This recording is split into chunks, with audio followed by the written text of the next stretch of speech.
આજની વાર્તા આપણા મનના વિચારો અને મનની અવસ્થા જાણો.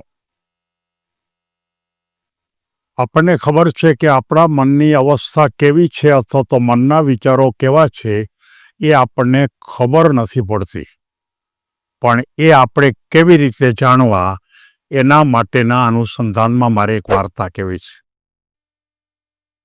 એક મોટિવેટર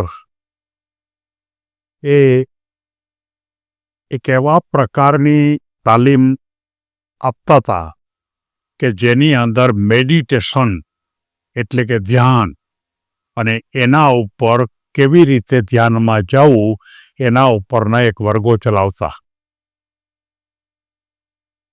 ધ્યાનમાં લઈ જવા માટેના વર્ગોમાં મનની એકાગ્રતા અને મનની શાંતિ ખૂબ આવશ્યક છે. એક વખત એ જ્યારે ખરેખર વર્ગ એટલે કે મેડિટેશન્સ કરવા માટેની શરૂઆત કરી ત્યારે એમણે પહેલાં એમ કીધું કે હું શરૂઆતમાં તમને 10 મિનિટ માટે ધ્યાનમાં બેસવા માટે કહીશ, અને 10 મિનિટનું ધ્યાન પૂરું થયા પછી તમે ધ્યાનમાંથી બહાર નીકળી જવાનું, અને ત્યાર પછી હું તમને 15થી 20 મિનિટ સુધી તમે ધ્યાનમાં બેસો એ પ્રકારે તમારે કામ કરવાનું છે. જુદા જુદા અનેક વ્યક્તિઓ એમાં આવેલા શિબિરમાં. બધાના મન એકદમ સારી રીતે વ્યવસ્થિત, પહેલાં શરૂઆતમાં સારી સારી વાતો પણ કરે, સારા ઉદાહરણો પણ આપે, એકદમ મન શાંત થઈ જાય એ પ્રકારના કેટલાક પ્રસંગો પણ કહે, અને પછી આ રીતે મેડિટેશન માટેની શરૂઆત કરાવે. અને મેડિટેશનની શરૂઆત કરી પહેલાં 10 મિનિટ માટે, અને 10 મિનિટ પછી ત્યાર પછી એને 15થી 20 મિનિટ માટે, અને આ રીતે એને જુદા જુદા 4થી 5 સેશન એણે કરાવ્યા. શરૂઆતમાં મેડિટેશન કરતી વખતે એકાગ્રતા વધારે સારી હોય, અને જેમ જેમ સમય જતો જાય તેમ તેમ એકાગ્રતા ઘટતી જાય. એટલે કે 4-5 વખત પછી એણે એમ કીધું કે હવે આપણે થોડી રાહત લેશું. તમે પાસેના બગીચામાં આંટો મારી આવો, પાણી બાણી પી આવો, બગીચામાં તમને ગમતા હોય એવા ફૂલો પણ જોવો, તમને જે પ્રકારે મજા પડે એ પ્રમાણે બગીચાની અંદર લગભગ 20 મિનિટ સુધી તમે આંટો મારો, અને પછી મારે તમને એક પ્રયોગ કરાવવો છે.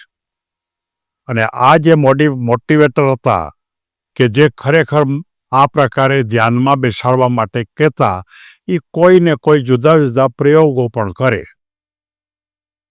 બધા પ્રયોગની મારે વાત નથી કરવી, પણ તે દિવસે એમણે બધાને બેસાડ્યા, અને બેસાડ્યા પછી એને એમ કીધું કે હું હમણાં એકદમ ધીમાથી સંગીત વગાડું છું, અને એ સંગીત વાગતું થશે, એકદમ ધીમું હશે, તમને ગમતું હશે, મધુર હશે, અને એ સંગીત તમારે જેમ જેમ જેમ વાગતું જાય એમ તમે તમારી આંખોને બંધ કરવાની છે. તાત્કાલિક બંધ ન થાય તો વાંધો નથી, તમારે ધ્યાનમાં બેસવાનું નથી, તમારે માત્ર ને માત્ર આંખો બંધ કરો, અને આંખો બંધ કર્યા પછી તમને કેવા ચિત્રો દેખાય છે એ ચિત્રો તમારે જોવાના છે, જે ખરેખર ધ્યાન કરતા જુદી અવસ્થા છે. એટલે તરત જ એણે મ્યુઝિક શરૂ કર્યું, અને એણે એમ પણ કીધેલું કે તમે ચિત્રો જ્યારે જોતા હશો ત્યારે ધીમું સંગીત પણ ચાલતું હશે, અને આપણે આ ક્રિયા લગભગ 20 મિનિટ માટે કરવાની છે. તમારે યાદ એ રાખવાનું છે કે તમને ચિત્રો કેવા દેખાય છે, માત્ર એટલું જ. અને જેવું હું પૂરું કરું ત્યાર પછી તમારે તમને જે ચિત્રો દેખાણા એ ચિત્રો કયા કયા હતા એ તમારે એક કાગળ ઉપર બધાએ લખવા. કારણ કે તમને ચિત્રો એક કરતાં વધારે દેખાશે, કોઈને 5 દેખાશે, વધારે પણ દેખાશે, તો તમારે બધા જ ચિત્રો તમારે આ કાગળ ઉપર લખી નાખવાના. મ્યુઝિક શરૂ થયું. મ્યુઝિક શરૂ થતાની સાથે બધાએ ધીમે ધીમે ધીમે આંખો વીતતા જાય છે. આંખો વીતતા જાય ત્યાર પછી વધારે વધારે આંખોની અંદર એને કયા ચિત્રો દેખાય છે એ પ્રમાણે, જેને આપણે એમ કહી શકાય કે તંદ્રા અવસ્થા. ધ્યાન કરતાં તંદ્રા અવસ્થા જુદી વાત છે. ધ્યાનની અંદર સંપૂર્ણપણે આપણે સાવ વિચાર શૂન્ય બની જતા હોય છે. જ્યારે આની અંદર આપણે તંદ્રા અવસ્થા છે એ એવા પ્રકારની અવસ્થા છે કે જે ધ્યાનથી થોડીક બહાર. અને આ બધી ક્રિયા કર્યા પછી તરત જ બધાની પાસે કાગળ હતો. કાગળમાં બધાને કીધું કે તમે બધા લખી નાખો કે તમને કેવા ચિત્રો દેખાણા. ખુલ્લી આંખે તો તમે ચિત્રો જોવો જ છો, પણ બંધ આંખે આ ચિત્રો જોવાના છે. અને બંધ આંખે ચિત્રો જોવા માટે બધાએ લખી લીધું. ચિત્રો પણ બધાએ જોઈ લીધા. બધાએ લખ્યું. પછી એ બધાને કહે છે કે હવે મારે જાણવું નથી કે તમને કેવા ચિત્રો દેખાણા, પણ મારે તમને એક બહુ મજાનો મનોવિજ્ઞાનના અનુસંધાનનો એક આખો પાઠ શીખવાડવો છે.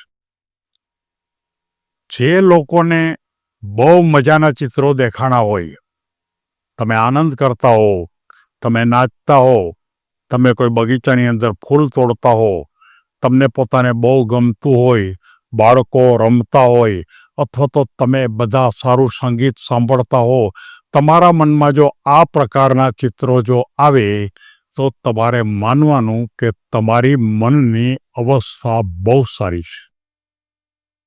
એટલું જ નહીં, પણ તમારા વિચારો પણ સારા છે. અને જો તમને બહુ સારા ચિત્રો ન દેખાય, કોઈની નુકસાન થતું હોય, કોઈને કોઈ મારતા હોય, કોઈ ઝઘડો કરતા માણસો દેખાય, કે કોઈ અન્ય પ્રકારનું ખરાબ દેખાય, કોઈ ભિખારી તમને દેખાય, અને જો આવા પ્રકારના ચિત્રો તમને જો દેખાય તો તમે માનજો કે તમારા વિચારો નકારાત્મક વધારે છે. અને જો નકારાત્મક તમારા વિચારો હોય તો તમારે ધીમે ધીમે ધીમે હકારાત્મક કરવા માટે તમે આ રીતે બંધ આંખથી ચિત્રો જોવાની શરૂઆત કરો, દરરોજ 10-15 મિનિટ માટે. અને પછી તમે જુઓ, સારું વિચારો, સારું કામ કરો. દરેક વખતે એક સરખા ચિત્રો નહીં દેખાય. ક્યારેક ક્યારેક તમારા મનમાં ખરાબ વિચારો આવતા હશે તો ચિત્રો નબળા દેખાશે. ક્યારેક ક્યારેક તમારા મનમાં સારા વિચારો હશે તો ચિત્રો સારા દેખાશે. એક જ માણસને એક વખતે કદાચ સારા પણ ચિત્રો દેખાય, બીજી વખતે નબળા પણ દેખાય, તો એનો અર્થ એ થયો કે માણસના મનની અંદર નબળી બાબતો અને સારી બાબતો સતત રીતે ફરતી જ હોય છે. કોઈ પણ વખતે તમે કઈ સ્થિતિમાં છો અને એનો અંદાજ તમારે કાઢવો હોય તો આ એક બહુ મજાની સુંદર રમત છે. બંધ આંખે ચિત્રોને જોવો, તંદ્રામાં વયા જાઓ, ચિત્રોને જોવો, અને ચિત્રો ઉપરથી તમારું પોતાનું જે મન અને વિચારો કેવા છે એ તમને ખબર પડી જશે. તમે ક્યારેક ક્યારેક પ્રયત્ન કરજો, અને ધીમે ધીમે ધીમે જો નબળા ચિત્રો આવતા હોય તો પહેલાં સારા વિચારો કરી અને પછી પ્રયોગ કરવો, અને આ પ્રયોગ જીવનમાં બહુ મોટો ફાયદો કરે છે. એમ વાત કરી અને આજની વાર્તા પૂરી કરું છું. સૌને ધન્યવાદ.